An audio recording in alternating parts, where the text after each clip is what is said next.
Hi everyone, welcome back to Real Talk, our campus weekly video series where we discuss relationships, empathy, advocacy, and life.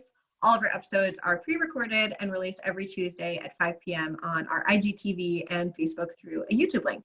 Today, we're going to be talking about PTSD, post-traumatic stress disorder, trauma, how it can show up, and particularly since April is Sexual Assault Awareness Month, we wanted to focus on sexual assault and sexual violence.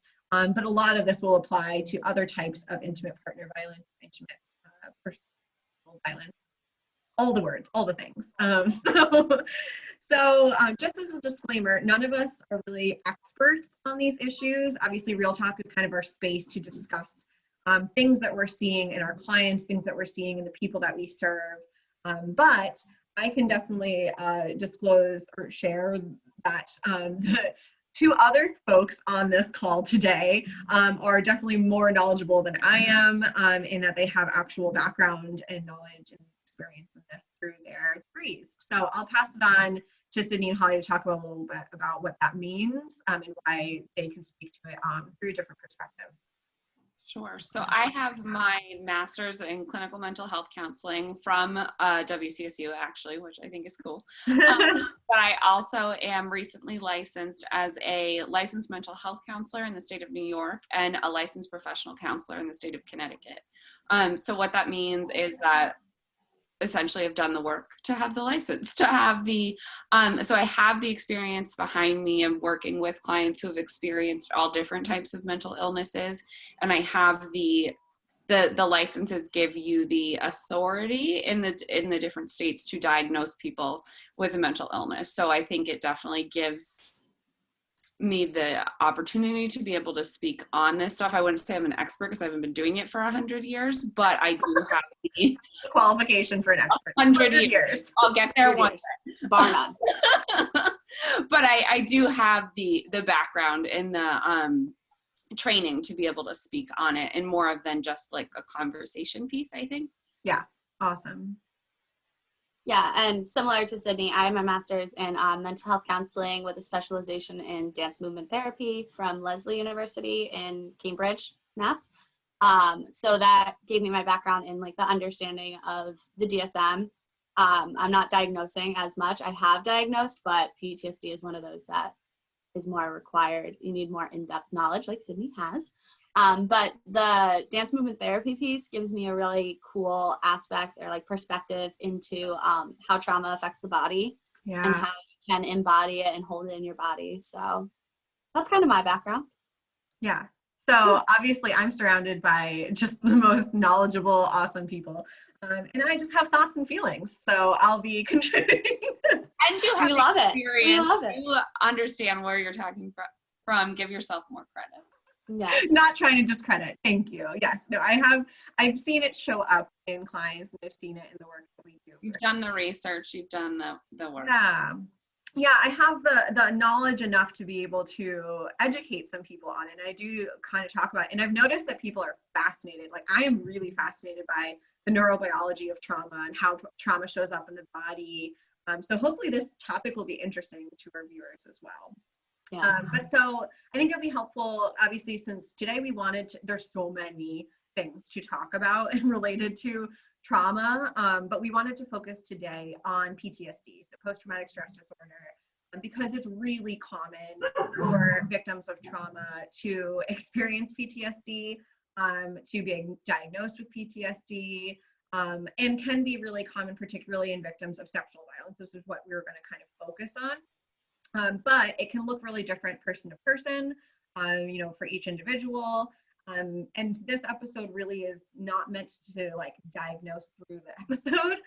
So if you are listening and feel like you identify with some of the things that we're talking about today, or it sounds familiar to you or anything like that, we would really encourage you to speak to a mental health professional, or you can come to the Women's Center. We can help process some of those feelings or thoughts or questions you may have. Or speak to a doctor if you have questions about that diagnosis and things like that. So by no means are we trying to kind of like, if you have this, you have PTSD, but just to talk about what it can look like and how it can show up. And I think to add on to that really quickly is what I have learned in working with survivors of sexual violence or domestic violence, dating violence, is that oftentimes, because we talk about things like gaslighting and people not being believed, like there's a lot of like, am I crazy for feeling this way kind of a thing. So I think our hope with this episode too is to help kind of normalize some of that. So we're not asking people to listen to this and say, check, check, check. Okay, I have PTSD. Right. It is helpful to feel seen. It's helpful to feel heard. It's helpful to have your experience normalized, but it doesn't stop here with the end of this video. Like we're going to talk about different symptoms, what they might look like, what they might feel like, and people might recognize that they identify with some of that. And our hope is that that can be calming for people. And you might feel a certain way after the episode. We're not saying if you meet these 3 things, you have PTSD and that's going to change your whole world. Like, no, we want you to recognize, we want to recognize that people question their reality. People question, like with PTSD symptoms, why the heck do I feel this way? Why does this feel so intense? It's real. Trauma is real. The way that it impacts your brain, the way that your brain processes a traumatic event, be it a sexual assault or a car accident or a flood or a hurricane or a whatever, it has an impact on your brain. And that's why you feel certain things. So I think it's important to like share that. And then Holly is going to lead us through like a grounding thing towards the end in case you are feeling some type of way after learning this stuff. Yeah. Yeah, and I was thinking maybe too, Holly, if you want, because I know you pulled up all the different information, if you want to give us and our audience kind of just a general definition of like what PTSD is for anyone who isn't familiar with post-traumatic stress disorder. Sure. So PTSD is a stress response in your body. Usually it's like the common symptoms include reliving aspects of what happened, so like flashbacks, intrusive thoughts, nightmares, and also like avoiding like the site where it occurred, where the incidents went down. You feel like you're constantly feeling on edge, or you just have that like little panic in the back of your head, and kind of like that fight or flight response just running the show. And off of that, there's also the freeze and the fawn kind of running the show as well. So when you get into those traumatic episodes, you feel like you're either constantly fighting everything that's coming your way, or you're avoiding everything that's coming your way. You can also just kind of go numb and freeze and not really feel like you're doing anything. And then the fawning is kind of just turning into like that people-pleasing aspect of it. I don't know, Sydney, if you want to add anything. I think too, correct me if I'm sorry if I'm like repeating, but nightmares, flashbacks, experiencing that kind of stuff as well, like a change in mood. Yeah, like that irritability. Yeah, like, or feeling depressed after it's happened. And I think it's important to recognize too that PTSD symptoms can come from witnessing, almost experiencing a traumatic event, or also knowing someone who's close to you that experienced a traumatic event, so that vicarious trauma piece. So there's not a specific box that fits in it, or it's like only if this. We're talking about it today. We're having this episode because it is a very real thing for survivors that people experience. But it can happen with all different types of traumatic experiences. It is really, hold on, I just don't know what happened to my computer, sorry. That was weird. But also like, it's really common, the conversation around like veterans or people who have served in the military and things like that. It can be easier, what I've learned in my experience, for people to accept that, like, oh yeah, PTSD is something that veterans have, maybe, right? It's something that's going to come back from the war with. But it is also very real for survivors, or someone who experienced an attempted rape, or even someone who experienced emotional abuse, right? It doesn't have to just be physical violence that threatened your life. And I think it's important to recognize it can show up in different ways, like we've, hypervigilance and that kind of like paranoia and fear, anxiety, or the nightmares, the flashbacks, whatever that may look like, but also at different periods of time. So it can be really heightened maybe during the anniversary of the event, if the time of year that it happened, or month or day that it happened, or it may not. or it can be, you know, symptoms can come up because of a smell, or, you know, that reminds you of that person or that place or what you were wearing that day or something. There's so many different things can kind of trigger symptoms of PTSD. And that can be years later, you know, maybe like someone experienced a trauma when they were a child, and they don't experience a lot of the symptoms, or maybe they do right away. Maybe the first couple of years they're struggling with those symptoms, and then they manage them. Maybe they get on medication, or maybe they're working with a doctor or a mental health professional, and then years go by and they're feeling like symptom free, then something triggers it and it comes up again. Like there really is no kind of expiration date of like, oh well. And I think that's the misconception, I guess, about PTSD too, when it comes to trauma related to interpersonal violence, is that people think like, oh, it happened so long ago, why do you still care? Almost, it's like a just get over it attitude, which is, I mean, difficult to begin with. Like, it's really harmful to say and just not helpful to say to somebody, but especially when we recognize how often survivors of interpersonal violence and sexual violence have PTSD. It's not a choice. It's not like they're choosing to be upset about something. Like, they're actually experiencing trauma and reliving it sometimes in different ways. Yeah. And I think also that goes along the lines of like, everybody's reaction to trauma is not the same. Just because you go through a super traumatic experience doesn't mean that you're going to have the same symptoms as somebody else who went through that experience. Exactly. And also, like, remembering your experience can happen right away, or you can kind of piece that puzzle together over years. And as your puzzle gets put together, the trauma that's related to that is coming through too. It's, your body will hold that score, as like a way of saying it. And when the body starts to release it, you're going to notice different things going on. And that's when you'll see the different stressors pop up in your body. And that's when you'll have like the flashbacks, the intrusive thoughts, and just knowing it's not on a set timeline. There's no set timeline with trauma. I think that's so important. Like, the trauma doesn't care. I've had that conversation with so many clients who come in and they feel stupid or silly, or why is this still impacting me, or why is this still bothering me? And it's just, all I feel like I can do, not all, but part of what my main hope to do when someone is experiencing that is to help explain like what happens when you experience a trauma or a traumatic event, like what's going on neurobiologically, I don't know, like what's happening in your brain when that happens. And I think like a way to bring it down and make it kind of quick for this episode, there's a ton of research on it, but it is that like when you are experiencing the traumatic event, whether that's the assault or the length of your abusive relationship or whatever it might be, your body goes into fight or flight mode, just to put it really easy. And essentially what it is these alarm bells in your brain are going off. Like, if you can think of an alarm, like a fire alarm, like ding, ding, ding, ding, ding, like I'm not safe, I'm not safe, I'm not safe. I know that in the moment you're going to react however you're going to react, and there's nothing wrong with it. You're not at fault and for it's having not a choice. I think that's and important. It's not a choice. It's a natural response.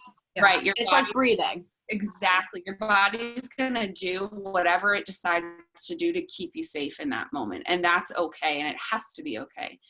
6 years later, 6 months later, 6 days later, those alarm bells might start going off again.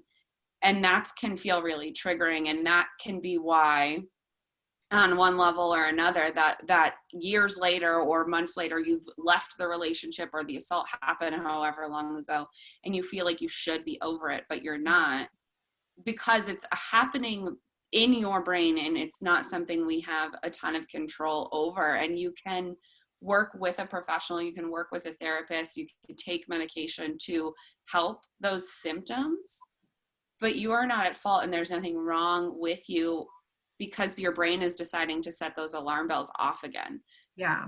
Because you are at the anniversary, or because you woke up and it's Tuesday and it just decided to happen that day, or because you heard a song or smelled a certain thing. It just kind of is what it is. And I think for survivors of domestic violence or dating violence too, re-entering into a new relationship, a healthy relationship, can be something that triggers those symptoms because it's reminding you of that pattern or that dynamic. being intimate again after sexual assault can be really triggering, even if you know intellectually that you're safe in that moment. Like there's all these different pieces. Yeah. And I think you mentioned trigger a couple times. We've all mentioned that word already. I think it's really important too, and we've said this in previous episodes about other topics, but I think it's really important to emphasize that like that people have been using the word trigger or I'm triggered as a joke, as a trend, as a hashtag, you know, as a mockery of, you know, people being like sensitive to things. They're using it in a way that really takes away the gravity of what an actual trigger for someone with PTSD experiences.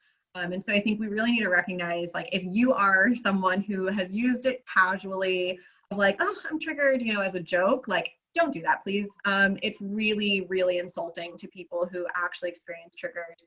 And then if they are trying to express that to someone, maybe it's a partner or a friend or a professor or whatever, of like, you know, I was feeling triggered and I needed to take a moment. It takes away from the severity of what that trigger really means for that person, where then the response might be rolling their eyes and just, oh, well, you're just sensitive, or, oh, like, you know, you just need to get a hold of your emotions or something. And I think what you were saying, Sydney, about it's not a choice is so important too, because I hear that from clients all the time too, of like, well, I wish I just fought them off, or I wanted to, like, why didn't I scream for help? Why didn't I say no? Why didn't I push them away from me? Why didn't I stop them? And we hear this all the time. And again, that has a lot to do with like attitudes about sexual violence and just like a misunderstanding that, you know, you're responsible for your assault, right? And a lot of the victim blaming attitudes. But another huge part of that is what we're talking about today, which are those different involuntary responses. It's like a knee jerk, right? When you get the little at the doctor and they like, knee, you don't choose to kick, it just does it. Breathing, right? Same thing. And breathing, I think, is a little different because you can choose how you're breathing and you can be more conscious of it when you're aware of it. But with trauma responses, like you were saying, your brain is deciding in that moment, not in a choice of, I need to survive this. There's a threat present, whether it's an emotional threat or a physical threat or a sexual threat, whatever that looks like, and will involuntarily kind of go in a different path, whether it's the fight response, which can look like pushing them off and fighting them off and screaming, saying no. But more commonly, I mean, statistically, particularly for victims of sexual violence, they are more likely to experience the freeze or fawn response than the fight or flight response. So they're more likely to, fawn can kind of be like playing dead, where again, it's not a choice, but the body will go limp or go really rigid, like they're just not able to kind of, almost feeling like that out of body experience is often connected to that. And sometimes there's one example of like dissociation. So if, you know, there's trauma happening to the body, it's too much for that body to handle. So the brain is almost saying, okay, we can't physically escape this right now. That's not the survival technique that we can implement. So what we're going to do to survive is focus on everything outside of the trauma that's taking place. So I'll often say in trainings and programs, when survivors do come forward and maybe report their assault or report the abuse that took place, and they're trying to recount the details, right? And they're being asked, you know, what were you wearing? What was the space? What were they wearing? What they looked like, da, da, da. But all they can remember in great detail is like the lamp on the desk that was next to them. It's not because they're lying. It's not because they're making it up. It's because their brain in that moment was saying, this is too much to handle. This is too much for me to focus on. So I'm going to stare at that lamp and I can tell you every single detail of that lamp, but I not capable of focusing on the trauma. And I think that's really important to emphasize, that people, when they do come forward, like you were saying, of how the brain kind of stores that information, it's going to store the memories differently. Not that the memories are not intact. They are still intact. They are still accurate. But they're stored in different parts of the brain. They might be harder to recall. The sequence might be harder to recall. So it's really, I think, another piece of this in how we respond to people who've experienced trauma is honoring and respecting the fact that it's not going to be easy for them to recall every single detail, and that we can't jump to, well, they must be lying or making it up, or there's holes in their story. You know, like I hate hearing that in articles because there's just so much going on. rant Yeah. over. Sorry. No, I just, what you were saying is so true. It's so accurate, because that's the reason so many survivors don't come forward. Is like, I don't have a full memory of what happened.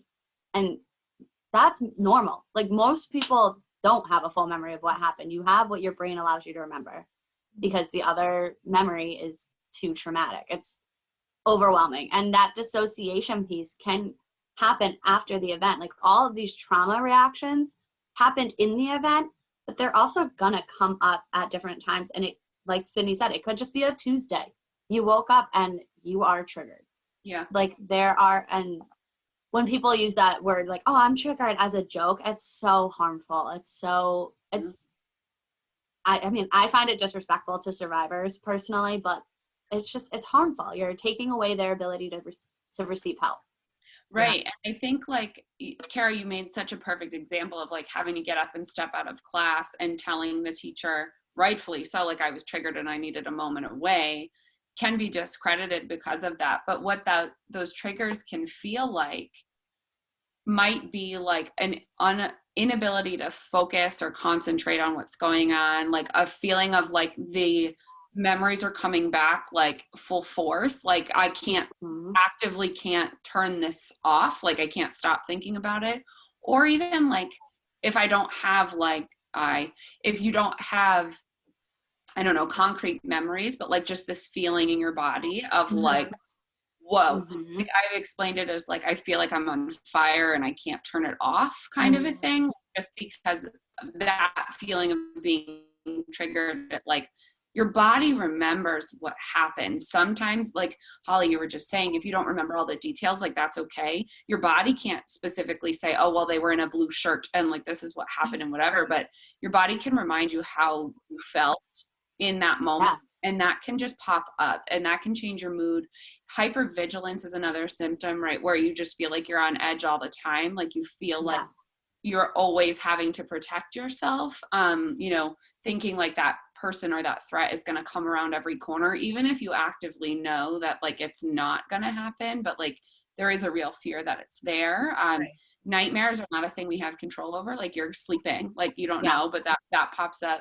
So I think like all of these different things can, and I say this lightly, but make people feel crazy. Like I'm not saying it in a word that like you are crazy, but like they make you question like what the is going on? Like what is happening to me? I feel so out of control. I don't know what's happening. That's because this is real. And like what you went through is real and it's not fair, but like it is what happened and you deserve support and help. And there's resources out there to help you cope with these symptoms in a more supported way than just feel like you're kind of floating around and like don't know what's going on. Yeah.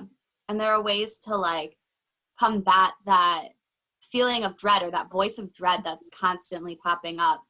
And just being able to like stand up and be like, no, and like separate that trauma from your own narrative can be super helpful. And it's not easy, but it's something that you can work towards. And just knowing that like your trauma exists, but it does not define you. Right. Right. And I think I've worked with clients who say like they experience like dissociations even, or like they feel like it just happened yesterday and they don't understand. Some of those coping skills or resources can be like talking to a friend, having someone that you trust that you can just say like, I'm having a day, and your best friend knows what that means, and like just offering support in any way. But also I've worked with clients on like, when you feel like, oh my God, this is happening, I'm unsafe, literally click your phone and look at the date and remind yourself that it's not, 2017 when this happened. Like sometimes you just need that physical reminder, like Holly said, to separate yourself from this isn't happening right now today. My body is trying to tell me that it is and I'm unsafe, because that's PTSD and that's what it can do. But doing what you can to bring yourself into the present of like, wait a minute, I am safe. My feet are on the floor. I know that it's Monday and it's whatever, 2021 or who knows, like, and I'm sitting here next to my friend, like my abuser is not next to me right now. Like I'm okay. And I think we're going to do a whole other episode that really dives deep into other techniques related to that. because, and like I said in the beginning, like this conversation can go in like 15,000 different directions. And So we are by no means like the first people to come up with these things. Like there are experts and people who have done, you know, their bodies of work around trauma.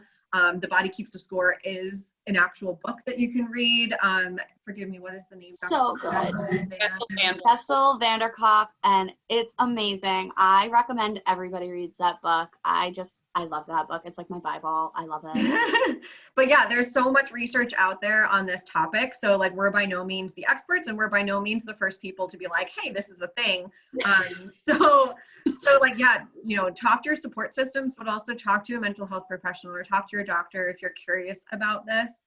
And I think in particular, you know, we're speaking about something that is, again, very individualized. So it doesn't mean that, okay, we've listed, you know, nightmares, flashbacks, hypervigilance, paranoia, you know, all these other things. If you're not experiencing those things, that you don't have PTSD, right? Like we want to make sure, like if you're listening to this and you didn't hear something, but you are experiencing something that doesn't sit well with you or is starting to impact how you function, right? Like whether the example of if you're in class and something happens, or, you know, I've even had situations and heard from students like that they'll sit next to someone in a new, like first day of classes, and the person who sat next to them is wearing the perfume or the cologne that their abuser or their perpetrator is wearing. And obviously that's not something they have control over.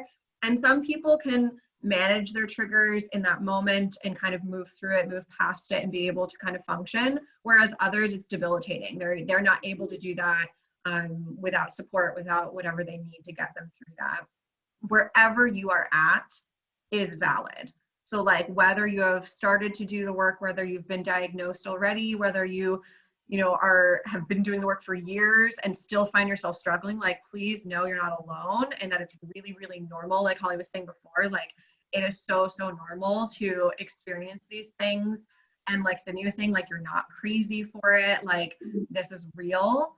And obviously this episode alone might bring up a lot. So we did want to wrap up with a grounding exercise, but I want to give us all a moment for like final thoughts before we do that. And then we'll do a nice little grounding exercise. Holly has like the most soothing meditation voice ever. So yeah, so I'm very excited. But we'll start with final thoughts and then do that, and then I'll offer. Cara, I think you said it like perfectly. I think the only thing I wanted to share too is like if you've experienced an assault or if you've experienced dating abuse or other traumatic events and you don't have these symptoms, there's also nothing wrong with you. Like that is okay too. I wanted to like throw that out there. Like it does not make your experience any less valid.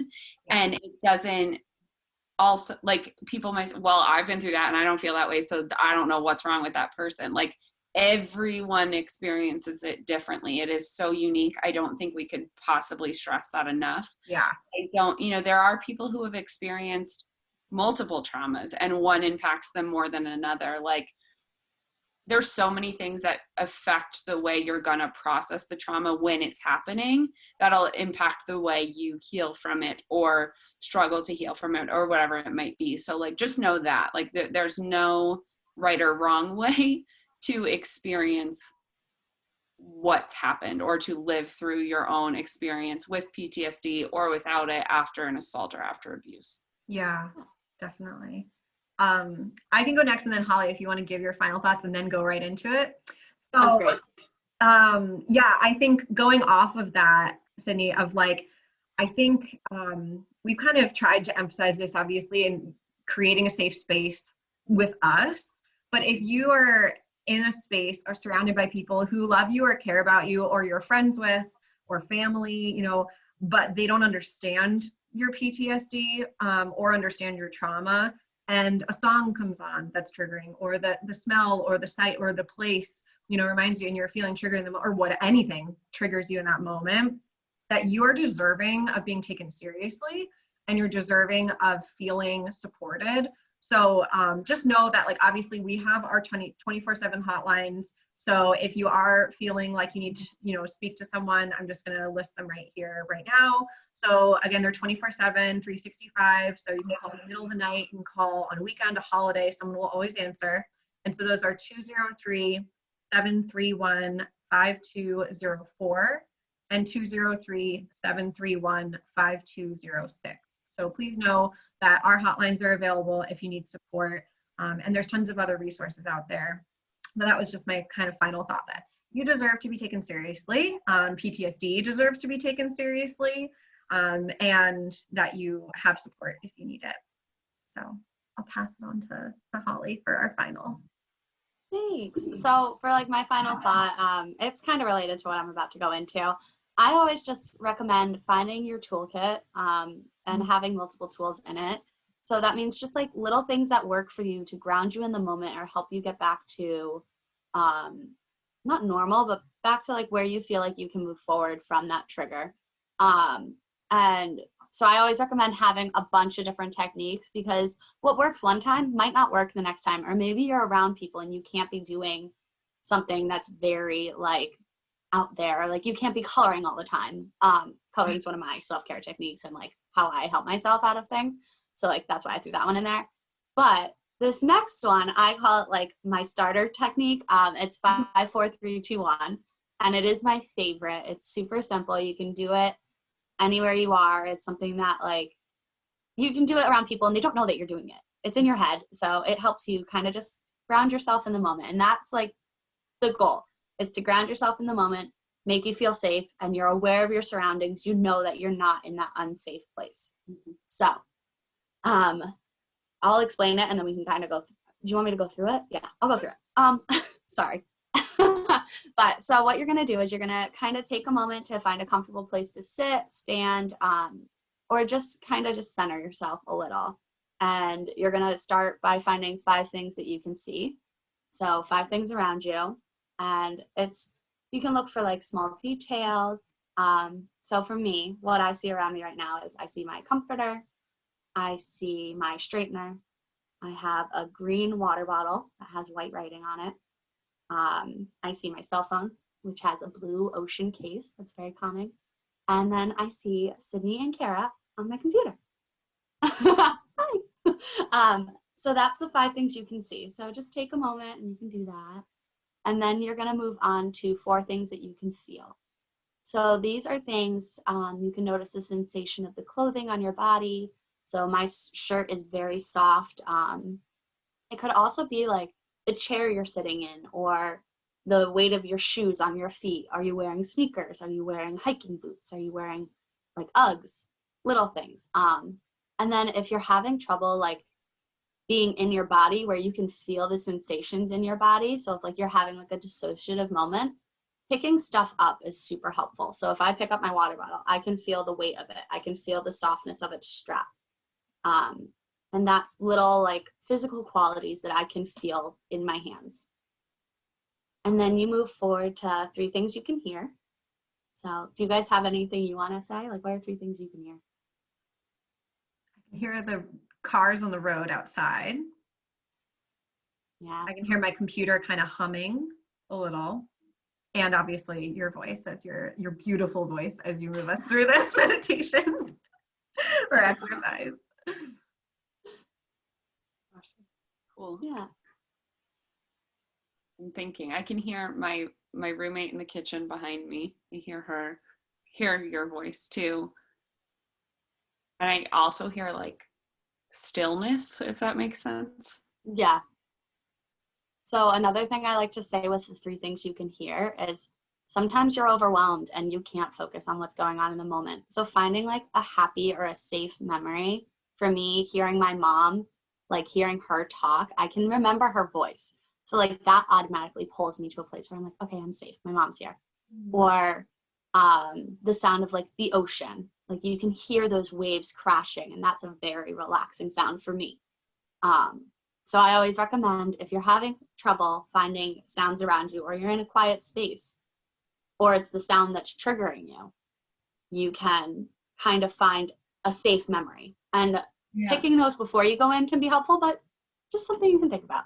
So then the 2 is 2 things you can smell. So right now I can smell like my candle, and I can also smell my hairspray. Little things. And then like on a similar path, think of like memories that make you feel, or smell memories that will like bring up good memories. So like a freshly mowed lawn, that's always a nice smell for me. I don't know. Do you guys have good smells? Make me sneeze.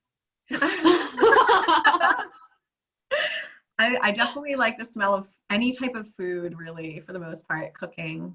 Just like, Yeah. I think about like, the holidays, like when things are being in the kitchen, it's just like all different types of smells. Food is a very soothing smell for me. I think a fabric softener. Growing up, my mom's house, my parents' house, it always smells like fabric softener. So that's like something that. Nice. Yeah. And you can also like remember those like very pungent smells. Like everybody knows the smell of cinnamon. That's just like a very strong smell. And you think of cinnamon and you can kind of smell it. Or like clove, like those simple, really pungent smells. Or like the florals, those are really good ones too. But the last one that you're going to do is one thing that you can taste. Now, you don't have to actively be eating something in order to taste it. We always have like taste in our mouth. Right now I'm tasting my watermelon like drink. Ooh. No, it tastes really good. Anyways. But like if you carry like gum or candy or snacks with you, like this is the time to like pop a mint in or something like that. Mm. Or think of like your favorite food. Like Cara, that would be great for you. What's your favorite food? Oh, I have so many. How can you pick just one? Yeah. Awesome. Or like maybe you notice like the dryness of your mouth and you're like, oh, I should go get some water. And like, that's a great way to take a break. Go getting a sip of water. So that's the simple 5, 4, 3, 2, 1. So you can do 5 things you see, 4 things you feel, 3 things you hear, 2 things you smell, and 1 thing you taste. And you just go through your senses. And if you're having a hard time finding things around you, just find things that are in your memories, like your happy memories. The 5 things you can see. Maybe you think of your 5 favorite places to go. 4 things you can feel. You can think of like the way that hugging somebody that you care about feels like, or holding somebody's hand, or the physical qualities of like things around you, like objects around you. So I just recommend that one. That one's my favorite. Yeah. Love Thank that. you for walking us through that. And I hope that for anyone who, that just took me right into the moment. Even as we were doing this episode, we're obviously still recording, but that was even helpful for me to kind of step out of like work recording and just focus on what you were sharing. So hopefully for those of you watching this episode, you can do that as well. But know that we're a resource if you're feeling like you don't have a lot of tools in your toolkit and are looking to explore kind of what other things you can start to implement into your daily life to manage anxiety or manage your symptoms of PTSD or whatever that may look like. Just know that we're here to support you through that. So thanks for getting through this episode. It might have been tough for some of you, so please do practice some self-care. Same goes for my friends here on the call. So and again, you can revisit this episode anytime you like. All these episodes we recorded and saved on our IGTV and Facebook, YouTube link. And please share with your friends. Let us know your thoughts. Give us some feedback. And tune in next week for our next episode. So thanks for listening.